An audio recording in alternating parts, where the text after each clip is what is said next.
മഴതോരും മുമ്പയുടെ വരാനുള്ള ഒരു എപ്പിസോഡിൻ്റെ റിവ്യൂയിലേക്ക് എല്ലാവർക്കും സ്വാഗതം. അങ്ങനെ നമ്മൾ അലീനനെ കൊണ്ടുവന്നാക്കി കൊടുക്കുന്നുണ്ട് സ്റ്റാലിൻ്റെ അടുത്തേക്ക്. അപ്പോൾ കൊണ്ടുവന്നാക്കുന്ന സമയത്ത് മാത്രമാണ് നമ്മുടെ ബാലചന്ദ്രൻ പറയുന്നത്, ഇത് നിൻ്റെ സ്വന്തം അച്ഛൻ്റെ വീടെന്ന് പറയുന്നത്. എന്തായാലും അലീനയ്ക്ക് നമ്മുടെ സ്റ്റാലിനെ ഇഷ്ടപ്പെടുന്നില്ല. കാരണം ബാലചന്ദ്രനെ സ്നേഹിച്ച പോലെ അലീനയ്ക്ക് സ്റ്റാലിനെ സ്നേഹിക്കാൻ കഴിയില്ല. പിന്നീട് കുറച്ച് ദിവസങ്ങൾ കഴിഞ്ഞപ്പോൾ ബാലചന്ദ്രന് ഭയങ്കര വിഷമം അലീനനെ ഒന്ന് കാണാൻ. അങ്ങനെ അലീനനെ എപ്പോൾ വേണമെങ്കിലും കാണാൻ ബാലചന്ദ്രന് അനുവാദം ഉണ്ടായിരുന്നു.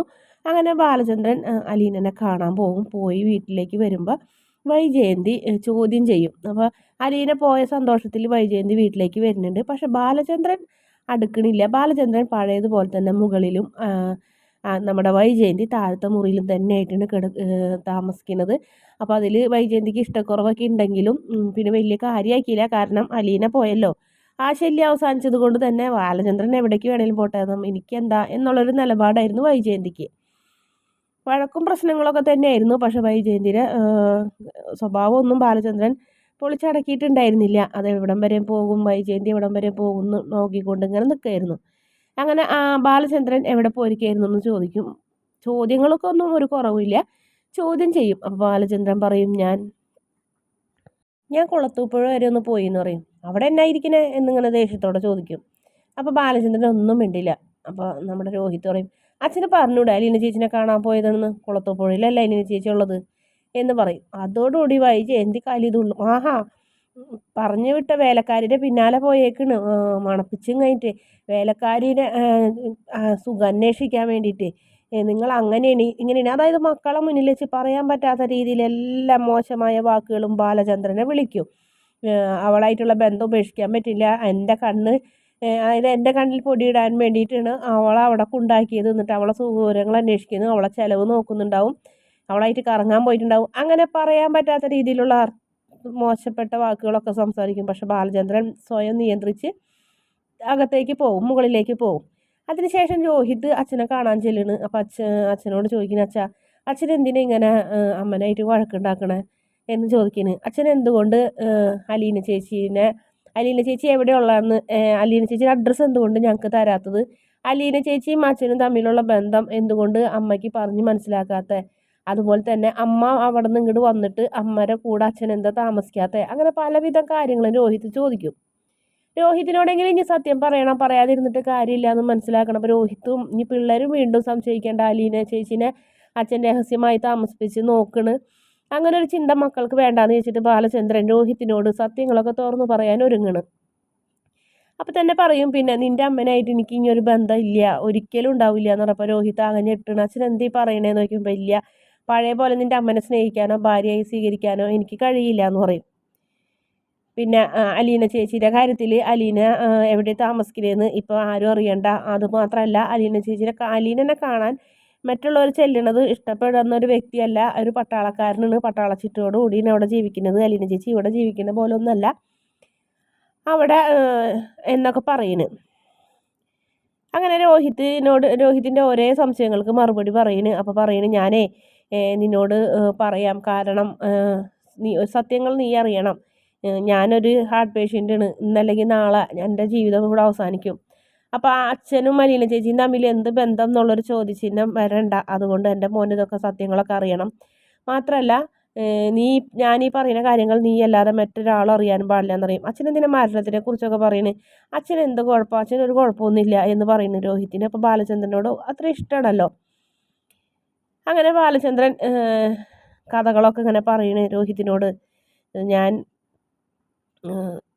നിൻ്റെ അമ്മനെ കുറിച്ച് ഒരു കാര്യം പറയാൻ പോണു, നീ അത് കേട്ടിട്ട്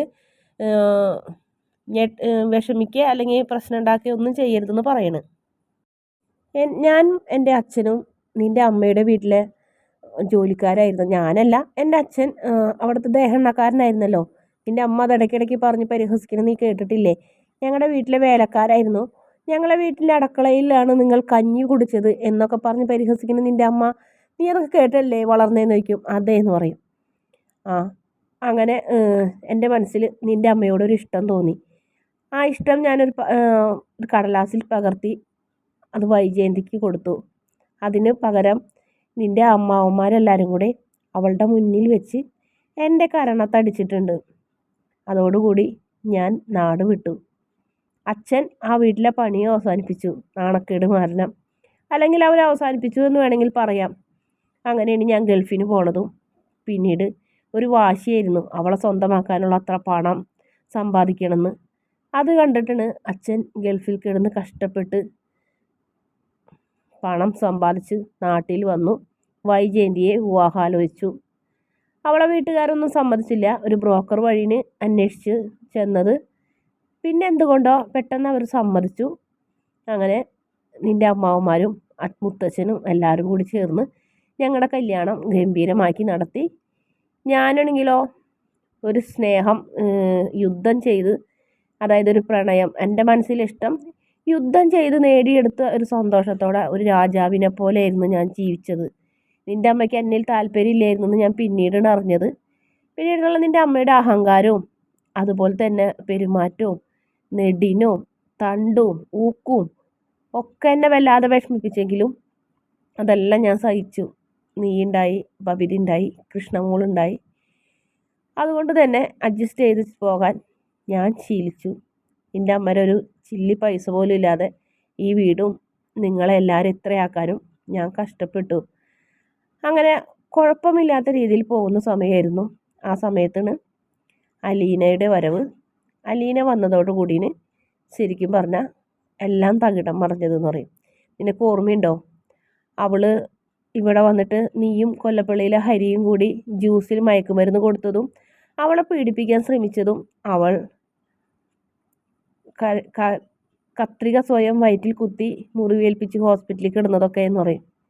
രോഹിത്തിന് ആകെ വിഷമാവും. ഓർക്കാൻ പോലും ആഗ്രഹിക്കാത്ത കാര്യമാണ്.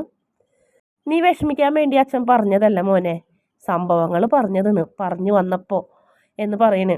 അങ്ങനെ അവൾ ഹോസ്പിറ്റലിൽ കിടന്നപ്പോൾ പോലീസുകാർ തിരിച്ചും മറിച്ചും ചോദിച്ചിട്ട് പോലും അവൾ പറഞ്ഞില്ല നിൻ്റെ കാര്യം. അങ്ങനെ ഞാൻ അവളെ കാണാൻ വേണ്ടി ഹോസ്പിറ്റലിൽ ചെല്ലുമ്പോൾ അവളിങ്ങനെ ഫോൺ ചെയ്യുന്നുണ്ടായിരുന്നു. രേവതിക്കുട്ടി തന്നെ ആയിരുന്നു അപ്പുറത്ത്. ഞാൻ പോലീസ് ചോദിച്ചിട്ടും പറഞ്ഞില്ലടി.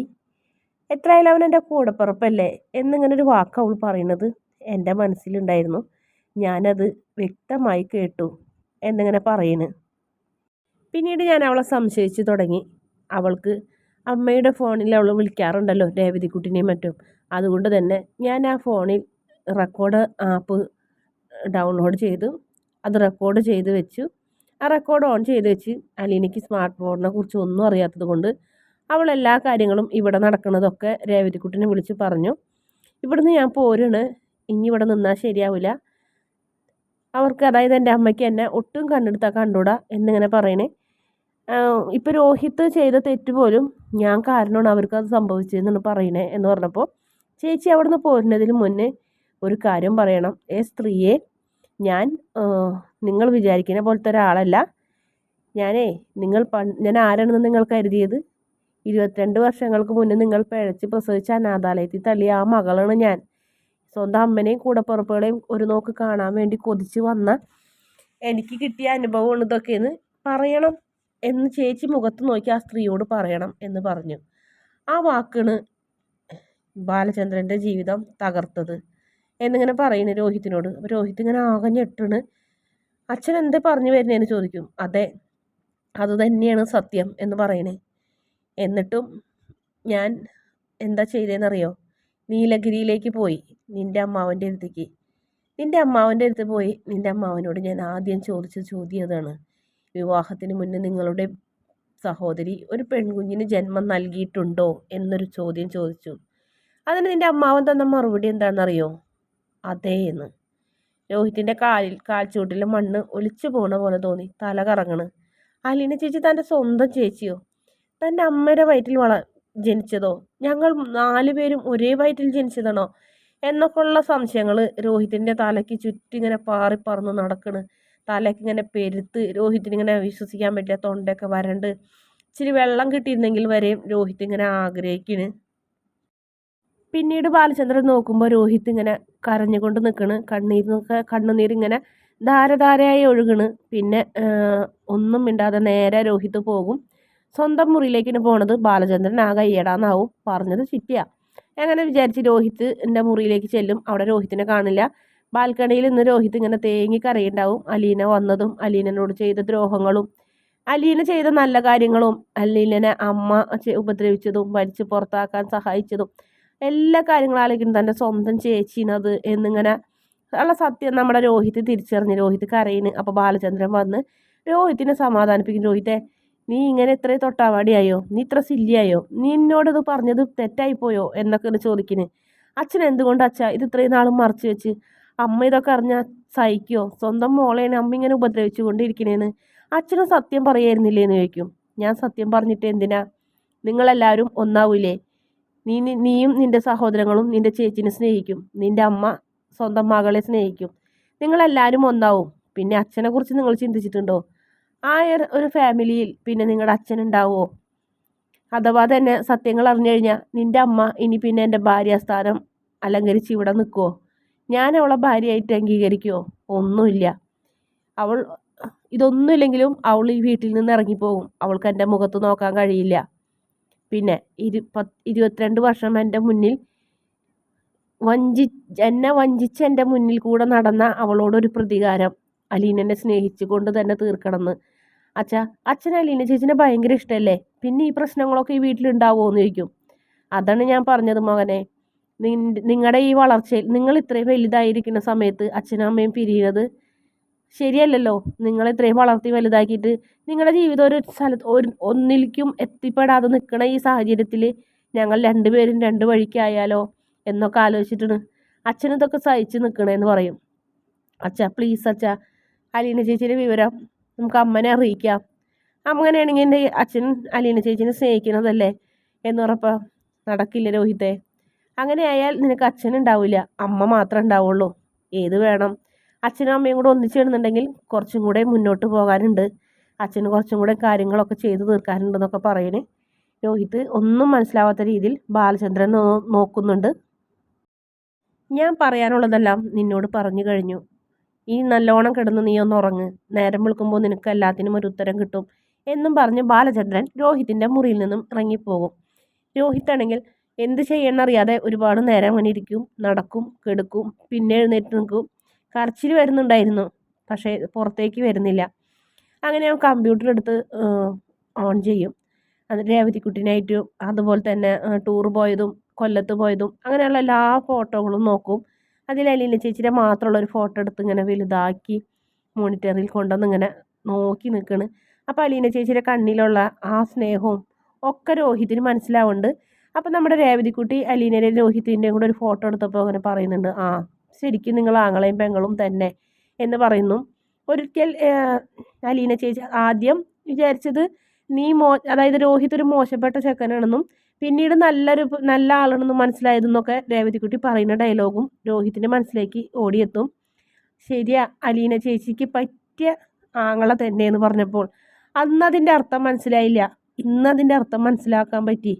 രോഹിത്തിന് കരച്ചിൽ വന്ന്. എപ്പോഴോ രോഹിത് കിടന്നുറങ്ങി. നേരം വെളുത്തപ്പോൾ രോഹിത് എഴുന്നേറ്റ് വരാന്തയിലേക്ക് വന്നപ്പോൾ അച്ഛൻ പത്രം വായിച്ചുകൊണ്ടിരിക്കുന്നുണ്ട്. ഗുഡ് മോർണിംഗ് എന്ന് പറയും. ഗുഡ് മോർണിംഗ് അച്ഛാ എന്ന് പറയും. നീ ഉറങ്ങിയില്ലേ? നിൻ്റെ മുഖമൊക്കെ വല്ലാണ്ടിരിക്കുന്നു എന്ന് പറയും. ഉറങ്ങി എന്ന് പറയും. പിന്നെന്താ അച്ഛാ, എനിക്ക് അലീന ചേച്ചിനെ ഒന്ന് കാണണം എന്ന് പറയും. ഇപ്പോഴോ? ഇപ്പോഴല്ല, ഇന്നാ, എപ്പോഴായാലും എനിക്ക് അലീന ചേച്ചിനെ ഒന്ന് കണ്ടേ പറ്റൂ വെച്ചാ, അല്ലെങ്കിൽ എൻ്റെ ചങ്ക് പൊട്ടി ഞാൻ ചത്തു പോകുമെന്ന് പറയും. എനിക്ക് കാണണം, എനിക്ക് മാപ്പും പറയണം, എൻ്റെ ചേച്ചീനെ എനിക്ക് കണ്ടേ പറ്റൂ എന്ന് പറഞ്ഞ് രോഹിത് മുഖം പൊത്തി പിടിച്ചങ്ങോട്ട് കരയും. അപ്പോൾ ബാലചന്ദ്രന് സങ്കടം വരും. രോഹിത് പെട്ടെന്ന് പിന്തിരിഞ്ഞ് നോക്കും. അമ്മയോ അനിയത്തിമാരോ കാണുന്നുണ്ടോ എന്നൊക്കെ ഇങ്ങനെ ആലോചിച്ച് ബാക്കിലേക്ക് നോക്കുമ്പോൾ ഇല്ല, ആരും കാണുന്നില്ല.